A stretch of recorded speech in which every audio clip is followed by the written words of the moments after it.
whatever you do, build for the future.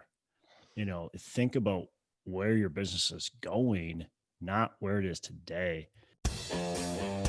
Hello and welcome to Pillars of Wealth Creation, where we talk about creating financial success with a special focus on business and real estate. I'm your host, Todd Dexheimer. Now, let's get to it.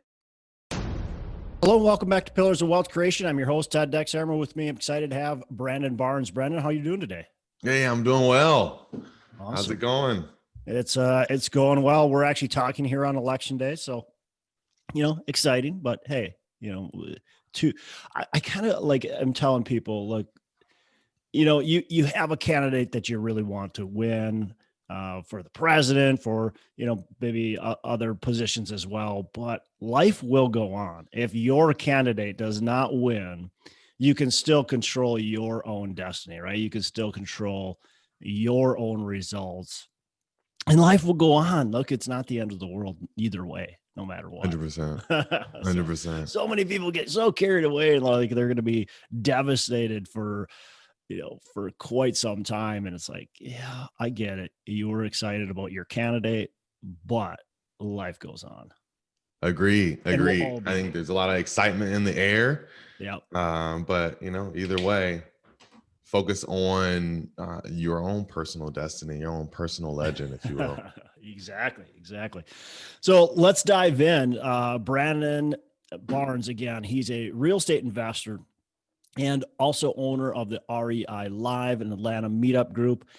After his exit from a successful career in corporate America, Brandon entered the wholesaling industry, and he quickly scaled his real estate investment company to over $1 million in yearly revenue by firing himself and focusing on team building and networking. We're going to dive into that because that is like exactly what everybody needs to make sure they're focusing on, instead of focusing on how can I do more. We're going to learn from Brandon on how can I do differently and grow. So he's passionate about sharing his expertise, and he's got a coaching program. And so he's passionate about coaching students to take action and make money in real estate with his offers over appointments strategy. Brandon, man, I'm excited to dive in, and I really want to learn more about how you scaled this wholesaling business, which is it's a lot of work if you don't do it right, and it probably still is a lot of work if you do it right. But let's dive in. Why don't you? But before we do that, give our listeners a little bit more about your background. Anything more that you want to say that maybe I didn't hit on? Yeah, for sure. I mean, so I started, here just 4 or 5 short years ago, but it wasn't what I had planned for my life. So originally, born up near Chicago, but raised in Atlanta since I was 1. So for all intents and purposes, raised here, grew up here, got my foundations here. But I, went and wanted to graduate from a big school. So I transferred to Purdue University. I wasn't the best student in high school and kind of sailed by right at a 80% grade average, right? And I knew that I wouldn't be able to get into the big name schools to have a great opportunity for a career post high school if I didn't get good grades those very first few years. So I started here at Georgia State University 2 years, and then transferred up to Purdue and spent another 4 up there. But it was a great time, great experience. So the first 2 years in college was like making up for the years of high school that you did. Exactly. So I left Georgia State with like a 3.6. Which, like I said, I graduated high school barely, like right at 80 grade average. So that was my goal, was go to a big school and come out with a great career, and that's exactly what happened. So I got into a Heinz internship, so H.J. Heinz ketchup company. Interned with them 2 summers in Pittsburgh, and then another co-op in Germany with them, because I minored in German. So I had a great opportunity. And there was this leadership development program where I was going to rotate 3 different years, 3 different roles, 3 different states. And after that very first year spending time in Pittsburgh, they moved me out to Illinois, Iowa border, so in the Quad Cities. Yep. And great opportunity, but Heinz got acquired. And so they effectively shut down that program and asked me to come back. But I had already moved my wife, or she was my fiance at the time, and she had already started teaching in the Quad Cities. And so I'm traveling back and forth, and it was a very, very painful experience for us because we had a newborn. We had a newborn. My son was born in Pittsburgh. And it's not like it's Really traveling from the Quad Cities an hour away or something like that. You're traveling. Right. It was a good Atlanta. 6-8 hour drive. Whatever. Right. And I actually remember the very last trip back from Pittsburgh to the Quad Cities was in the storm Electra. It was the Electra ice storm of 2013. And so that was a crazy experience in itself, but I made it back, found a local job working for the Kraft Oscar Mayer company. And then they got bought out by the same, that's what created the Heinz Kraft company. And so I, did that for a few years and had an opportunity to come back to Georgia.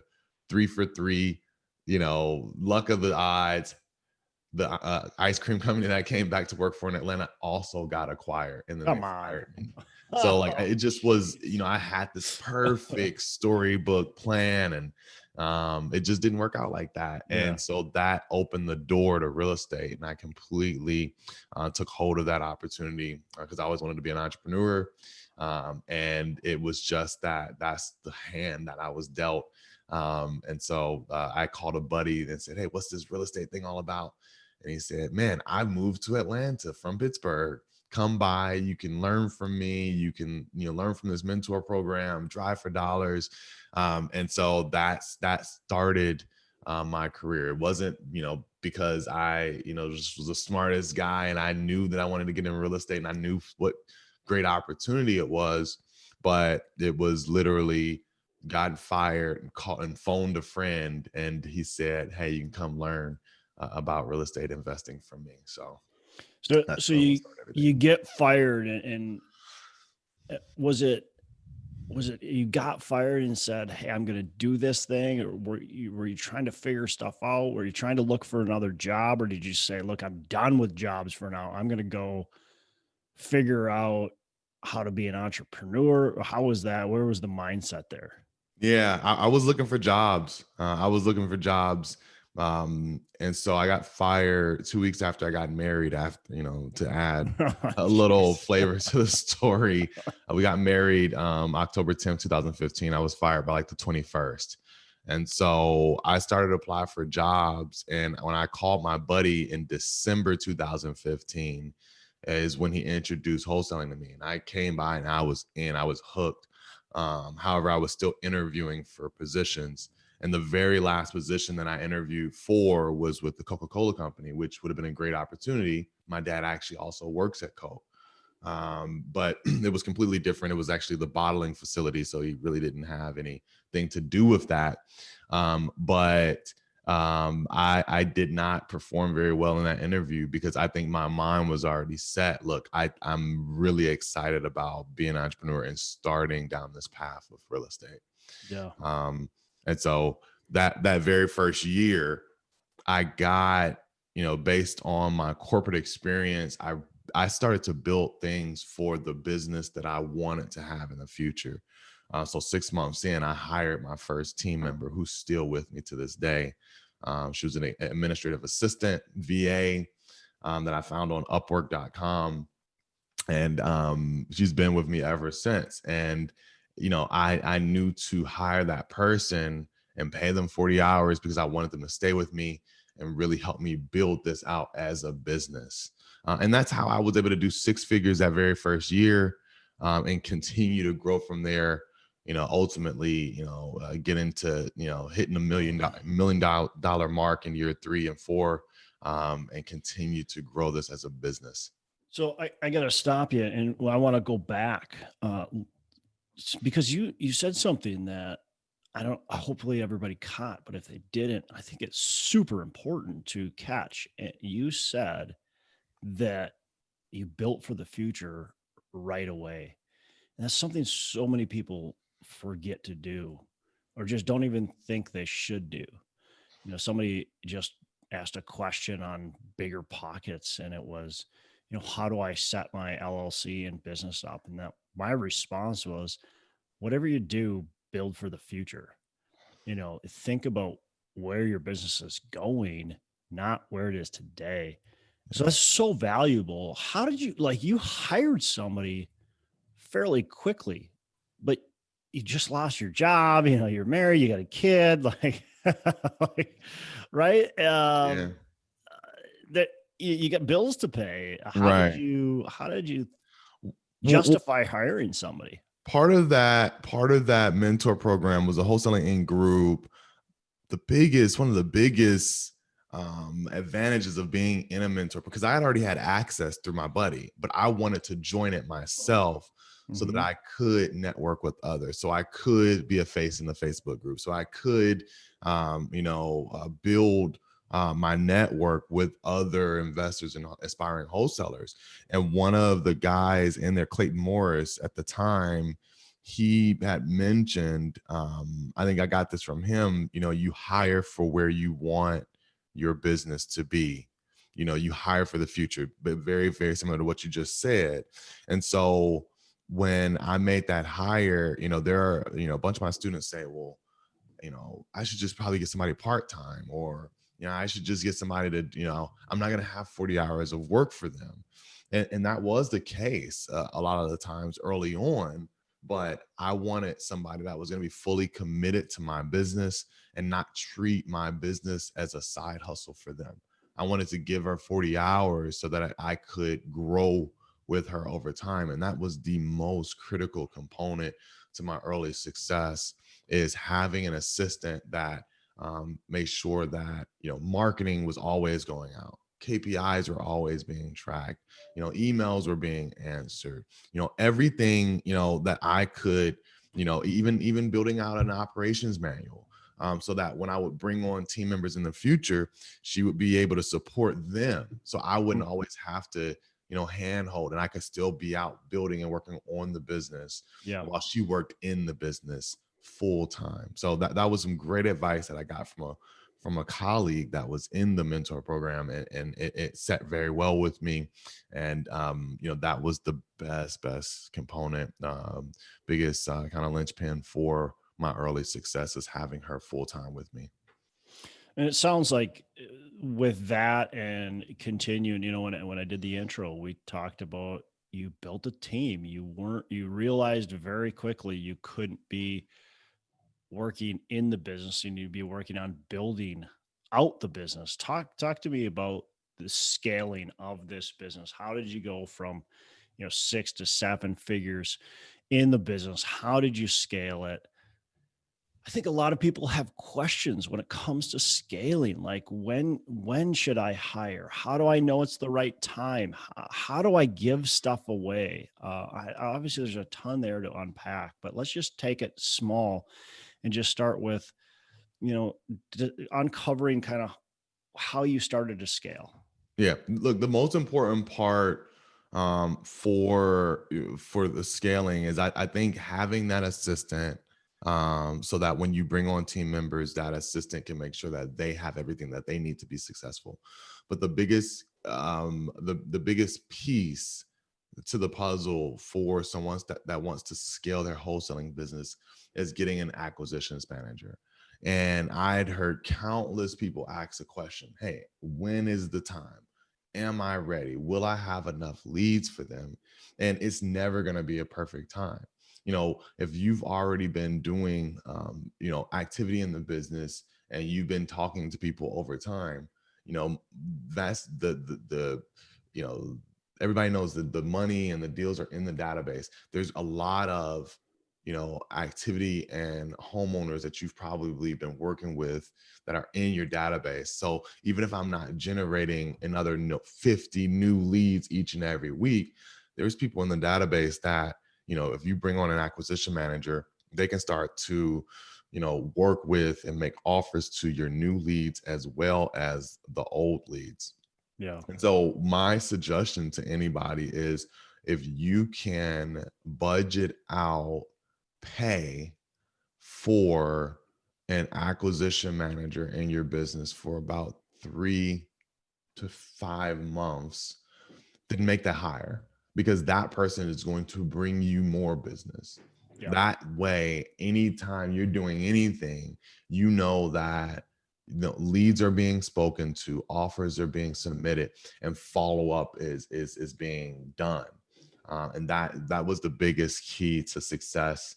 And I wish I had hired that position sooner. I had hired that position in the that would have been around Thanksgiving 2017. So at the end of year 2, I made that hire for the acquisition manager, and then year 3 we did $1 million. It was just like that, because then offers were going out consistently. Yeah. When it was, for me, it was like a good week if I got out 5.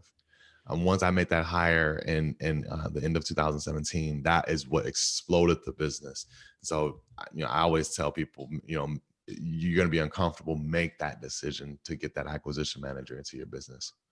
I think that's, I mean, especially a business like yours, but honestly, anything in real estate, multifamily, anything like, before I had an acquisitions manager, especially as I started getting more busy, I'm sitting here going, oh, I can't, so a broker will send me a deal and it takes me way too long to get to it, get the underwriting done, and then get back to the broker saying this is a deal or not a deal. And so my communication with these brokers got poor, and I'm sitting here not communicating well with them. And in multifamily, you have to communicate with brokers. In wholesaling, you have to communicate with the owner itself, right? If you don't, you're not going to get the deal. And in wholesaling, it's especially critical for speed, right? I mean, these people want to know, like the second they talk to you, what you think their house is worth, and are you ready to write an offer? Like, if you could tell them literally in 30 seconds, like, that would be the best, right? And in wholesaling, it's all, but even in my business, like, we don't want to wait 3 weeks before we tell a broker. That is such a valuable tip right there. Hire that acquisitions manager. Think of the time. I mean, I can think of my flipping business back when I was doing that, and man, the amount of time that I would spend on writing offers when that was my main thing, it would eat my entire day up. Right. You can't be a business owner and doing that activity, but you also can't grow without that activity, right? There's no way that you can scale without getting more opportunities to do deals. And that AM is invaluable. Yeah. So you hire your first virtual assistant, you hire an acquisitions manager. When you made those hires, were you digging in your own pocket to pay them, or was the business more than covering their salary? Yeah, definitely for the first virtual assistant, that 6 months in, I was definitely digging in my own pocket. But by the time we made the hire for the acquisitions manager, maybe the very first month or so, it was kind of on me to use some of my cash to get them going. It was part of the budget that I had laid out. But that after that first, 3 months or so, they hit stride. So I think I actually had 2 ladies that were playing acquisitions, fulfilling the role of acquisitions manager. And then eventually one of my cold callers I transitioned him to an acquisition manager. But they immediately got results because the offers just started to go out so much faster. Yeah. So the business sustained the salary of the acquisitions manager way faster than for my initial hire with my virtual assistant. Yeah. Yeah. I mean, so many lessons here that people can take from this. I think, look, it's so my brain still, I've been doing this for a long time. I still struggle with hiring somebody too early, right? It's very difficult sometimes to go, oh, I really want to hire somebody, but we don't have that cash flow, or we don't want to place that cash flow in their pockets right now. But at every single time when you make that step, you end up replacing their cash flow and actually increasing profits in the business every time without fail. So it's Agreed. like, I don't know why it's so difficult, but it just, for some reason it is. Maybe it becomes easier after time. I don't know. Um, Right. It's that leap. It's taking that leap taking that leap. of faith almost. Yeah. And I think that that's something that, when you decide to even get into entrepreneurship, like that's a leap. When you decide to, be self-employed, that's a leap. And, if you do things the right way and you're consistent, you continue to learn and develop yourself, your skill set, and continue to network or seek mentorship, you're going to have success. Like those are my three themes, right? The three C's is coaching, continuous learning development, and consistency. With those things, like you can have success. Yeah. You, you scaled this business. What are your main rules now in your business to, for success, for continued sustained success? Yeah, great question. So as of right now, I'm actually fulfilling the role of dispositions manager. Because I let my dispo go this summer. He was great. He still works kind of boots on the ground for me, and does some inspections and whatnot, and pulling records from the county. But I'm fulfilling that role. But say I had a full deck, my role at that point, and which I did, prior to this summer, my interaction with the business is to continue to lead the team meetings. Because I have not yet, went out and hired a COO, if you will. But that is another step that I would like to see, had and taken place within the next year. But the leading team meeting, so an acquisitions team meeting, a dispositions team meeting, and then a general kind of higher level manager team meeting is, what I do, review the KPIs, see what's going on, continuing to network, make sure that everything is going well for our closing attorneys. In the core wholesaling business, it's more so it's managing the managers, making sure that everything looks right, giving feedback, giving coaching, leadership, with the team members and the different managers. So that's basically it. But for me at this point and where I am, I've now added on this new business in coaching, and so that's kind of where that additional time gets spent, is me building out the coaching business. So that's kind of what I have going on. But if I just were to keep it to the core wholesaling business, it's leading, managing the managers, reviewing KPIs, and providing feedback, and spot checking work, and giving constructive criticism to our prospectors, our acquisitions team members, dispositions team members. Yeah. So why coaching? Why did you decide to go that route? What pushed you to say, "Hey, I want to create more competitors"? Yeah, look, that's a great question. And, look, I don't really believe in competition like that. I think that at the end of the day, there's enough out here for everyone. And they're going to be different people that just, want to do business with us over, the next person. It's just is how we connect with them. But it all boils back down to the monthly meetup. Buddy Brian Tripp had started the REI Live brand, and started in Birmingham, went to Columbia, South Carolina, went to Sarasota, Florida, and came into Atlanta. And he actually started with another, somebody else that was going to take over the REI Live Atlanta brand. And it just didn't work out after 2 months.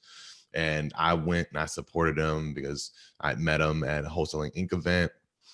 So I came out and just, offered to help, and he asked me to take it over. And so once I did that in March of 2019, kind of by the summer, he kept saying, hey, you should be coaching. This is kind of how you can monetize this group. This is how you can make this make sense for you, because the monthly meetup is just built to break even and provide value, but people are going to continue to come and ask for coaching, leadership, understanding how they can get into real estate investing. And he was very right. So by August, I said, hey, I'll do a coaching open house and invite all the people from the meetup, and whoever shows up, if they do want coaching, I'll put a program together. And that's how that started. There was a time I still don't really love to live my life in front of a camera.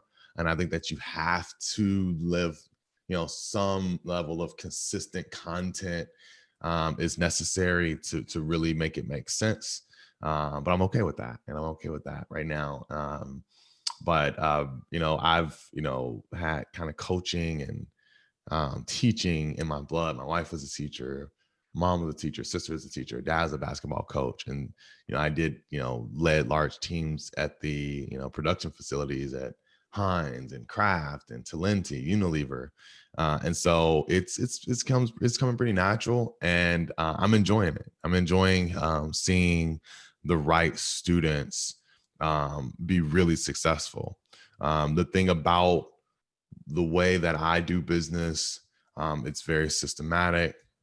There's software and services that you have to build out and implement in your business to consistently generate offers and submit offers electronically to homeowners.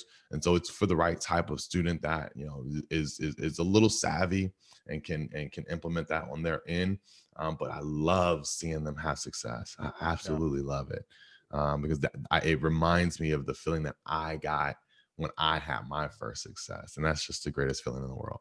Yeah. Yeah. Cool, man.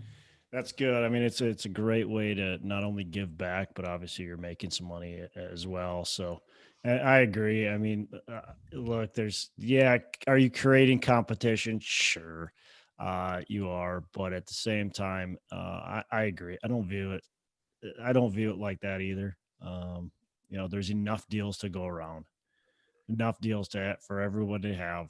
And you know what? If I mentored you, I do coaching myself for multifamily people, and if I mentored you, well, then you're buying the building right. You're not way overpaying. You're not driving prices way up, and so great, right? And so I think there's actually some benefit to it as well.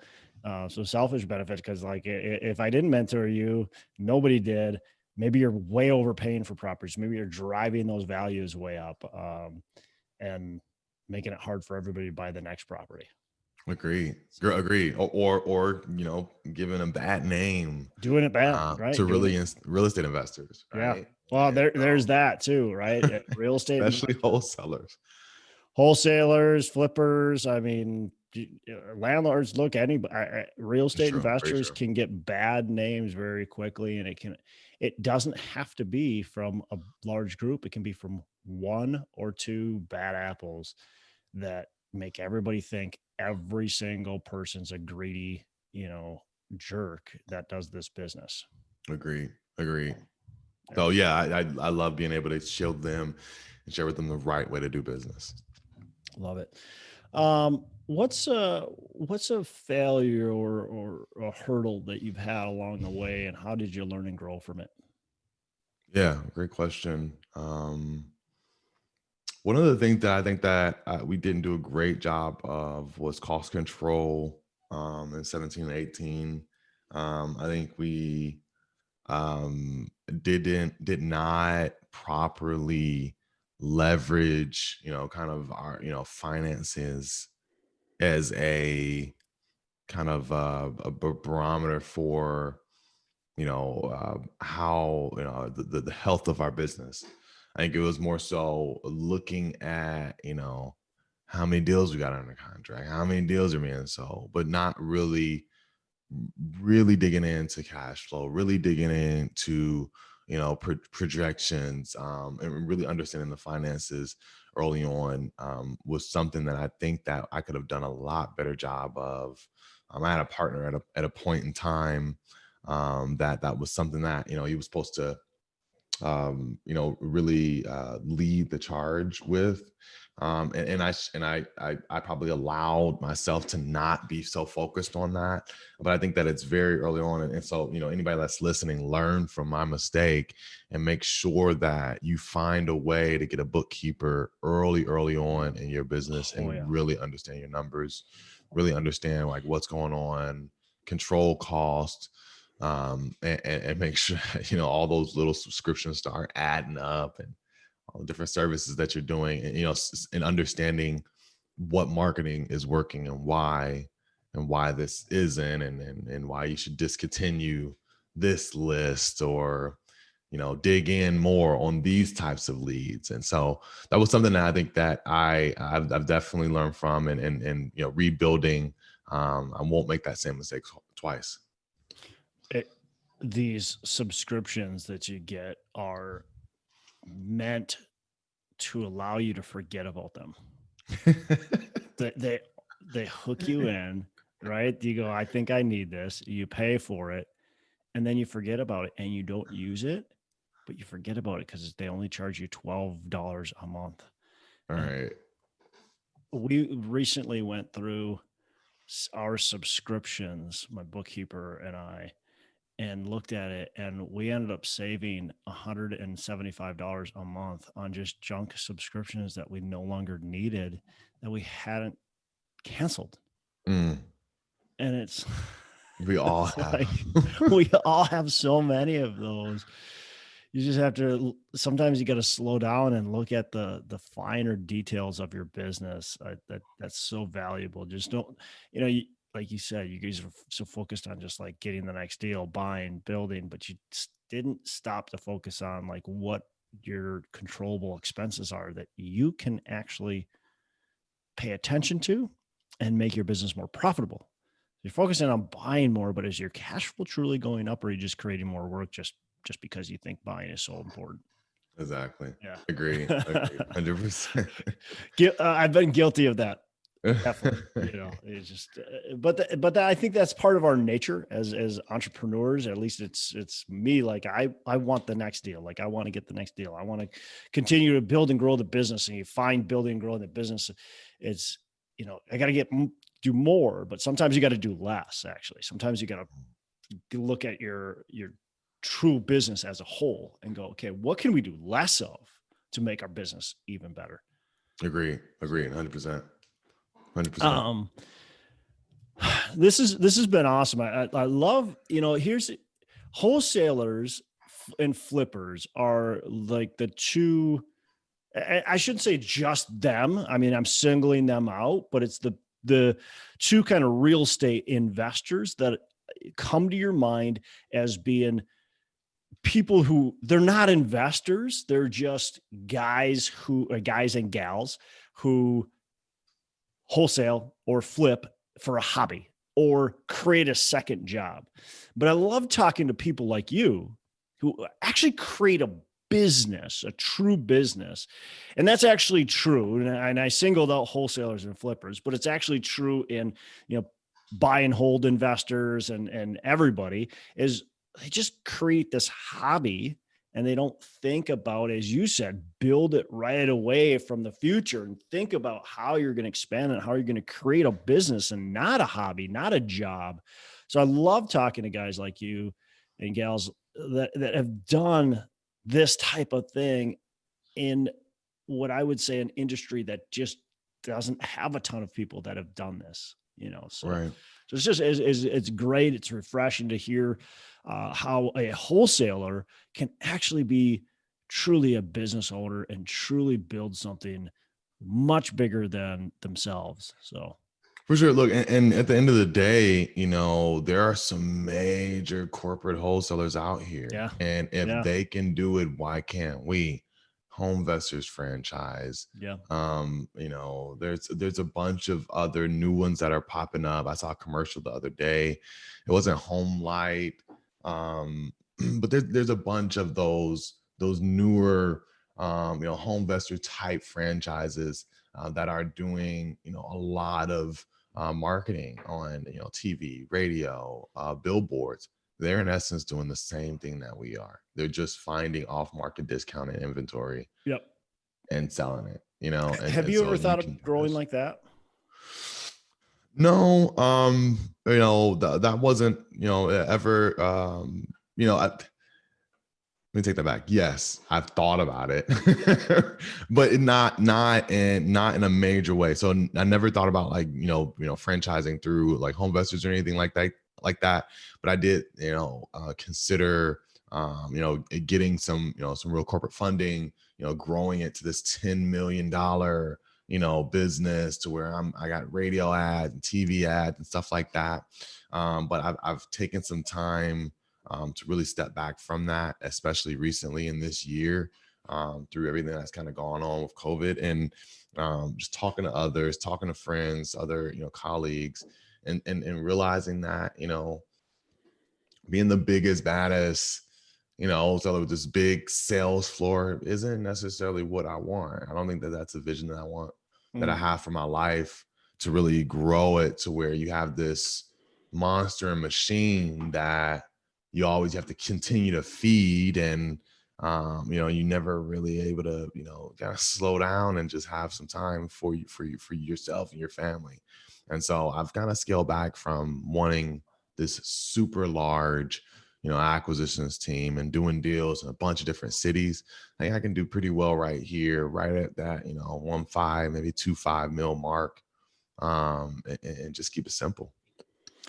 So I like what you just said there. So many people get caught up in other people's dreams, right? You hear about having the biggest, baddest business around, and how it'd be so cool to own 10,000 doors, or have a $10 million wholesaling business, or franchise, or whatever. It sounds cool, and it's somebody else's dream, and then you start pursuing that and realize that it's not what it's cracked up to be. It's where you have to stop and reflect quickly, like what you did, and say, what do I really want to do? Right? Do I really want to achieve this massive because you could do it. You've proven to us that you could do it if that was your dream, but you realized that it's not your dream. That's so important for people to realize, like, you've got to follow your dream, not somebody else's dream. Just because somebody else wants a $10 million business doesn't mean you should have a 10 million or 100 million or whatever dollar business. Agree. I think that this year has given a lot of us some real time to reflect. If that's what you chose to do with that time, sheltering indoors or whatever, whatever you did. But that's what I did. I spent a lot of time with my family and spent a lot of time reflecting, and that's kind of where that's the compass that I have now, and what I want to do over these next few years is just kind of really build and solidify and hold. Yeah, it's funny.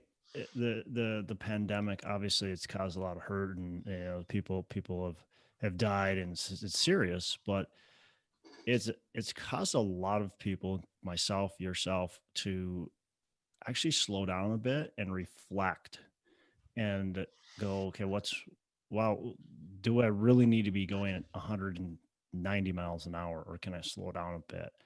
Like, can we still be satisfied, happy, and accomplish the things we want to accomplish, and give back the way we want to give back by doing it slightly different?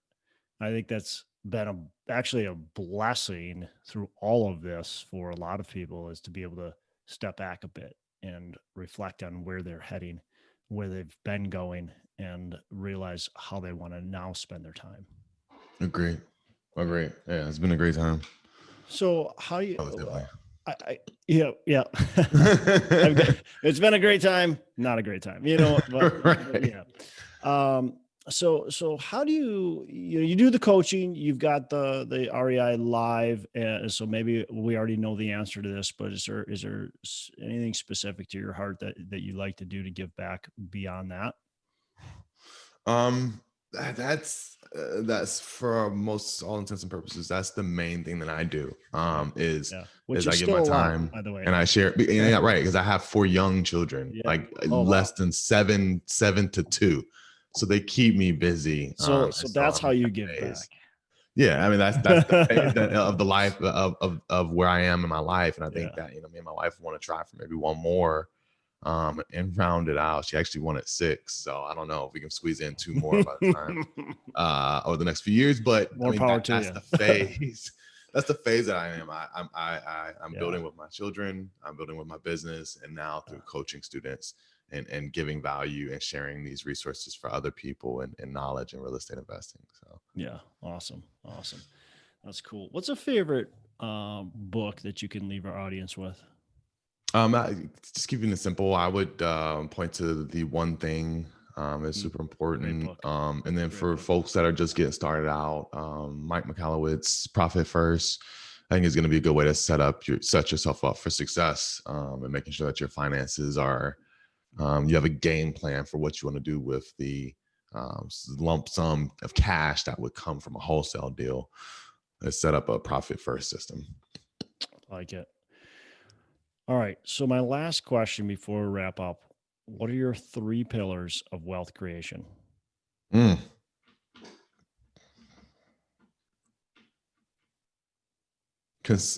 So wealth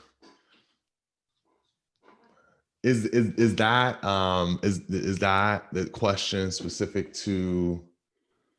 You interpret it how you want and just blast us with the answer, man. So look, I mentioned this a little earlier. I want to be consistent in everything that I do.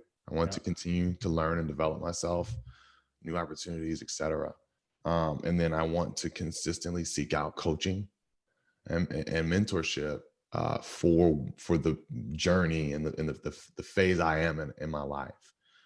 Those 3 things, will get anyone far, and it's gotten me to where I am. And it's going to continue to propel me forward.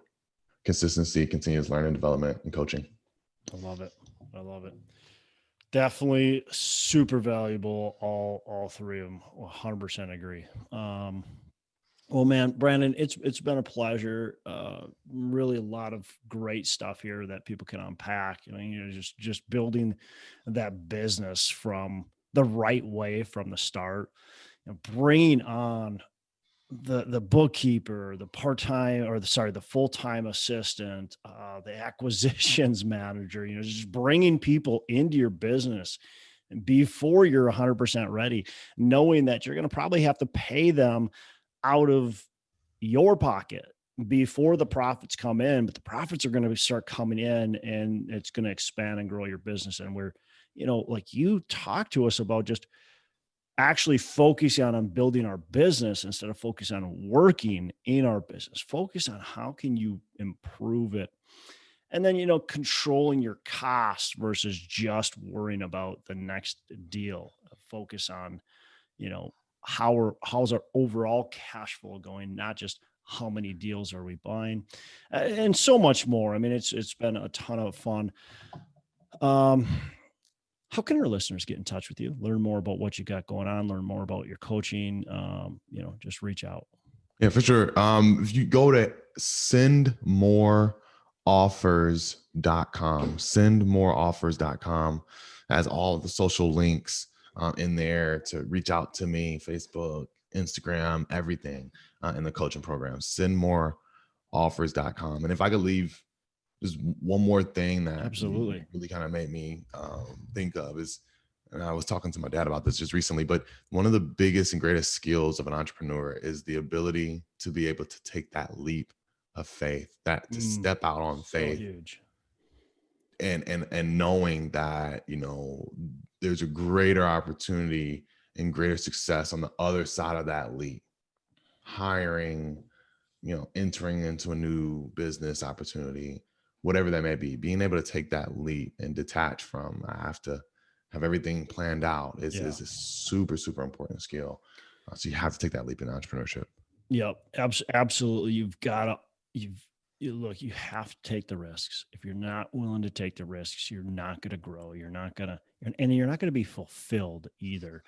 You know, every time when I get to a point where it's like, oh man, it's just like, what's going on? I just don't feel like things are, it's always because I'm not taking risks. Always because I've stopped thinking about growth in the future and start getting comfortable with where I'm at and happy with where I'm at. And then it actually makes me not satisfied. I gotta be growing, gotta be taking risks. I love it. 100%. Oh man, Brandon, good stuff. Again, appreciate you being on the show and thanks for adding so much value, man. Awesome. I appreciate it, Todd. It's been great. Have a fantastic rest of the day. Awesome. You too. Hey, thanks so much for listening. I appreciate you being a loyal listener. I would love to have you go on to our Facebook page and subscribe, give us a thumbs up, go on to iTunes or wherever you listen and give us a rating and review. Don't forget to subscribe. But your rating and review just helps us push this out to more and more people and continue to grow our audience and hopefully positively affect a ton of people out there that really need this and want this. So the other thing I've got for you is a free ebook on my website. So go on to venturedproperties.com, and download our free ebook on real estate and on syndication. And I've got some data points in there, some really good stuff for you. So I'd love to have you take a look at that. It's free. I'm not expecting anything from it. And also, look, if you want some help in multifamily, want some help learning, growing, getting your business off the ground, I would love to talk to you about what it would look like to work with me potentially and see if that's a good fit. So you can go to coachwithdex.com and check that out. And we can definitely have a call. Thanks a lot for listening. You make it a fantastic rest of the day. I'll catch you on the next episode.